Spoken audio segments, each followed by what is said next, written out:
Okay, now this is a wild timber rattlesnake over in eastern Oklahoma by one of our lakes.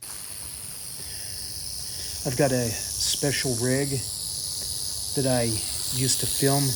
Lets me get the camera really close to the snake while I remain a safe distance. You always want to be as safe as possible around venomous snakes. You do not want to underestimate them. Timber rattlesnakes, like this species here, they're very known for having a very calm demeanor.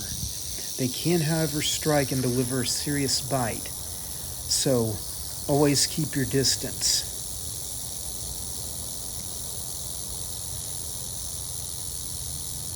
One thing we want you guys to watch here is, here in a second, I'm going to start pulling the camera back away from him a little, or I'm just going to leave the camera there and remove my body back even further. I'm about 4 or 5 feet away from this snake, so I'm well out of the strike range. This is a 2.5, 3 foot snake.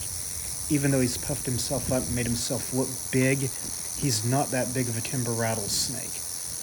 But watch, when I back up, he'll stop rattling.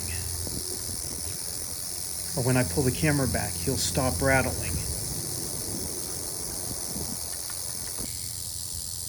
These animals, even though they possess a very serious venom, are way more scared of us than we are of them. There's just no way around it. I've never had one of these guys chase me or attack me. Some people will say that. I think it's nonsense.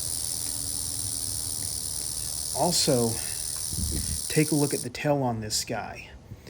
Locals around here call them velvet-tail rattlesnakes, which isn't a proper name for them, but this is the guy they're talking about.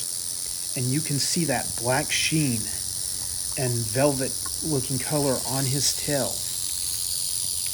And please know these guys are nothing to mess with. I'm a trained professional. I've worked with venomous snakes for over 40 years. I know what I'm doing. Please don't attempt to get footage like this unless you're using a selfie stick, a camera, a snake hook, safety tools. Think safety anytime you're around venomous snakes. I want to thank my friend Dave for helping me with this video, and I want to thank everybody else who supports this channel.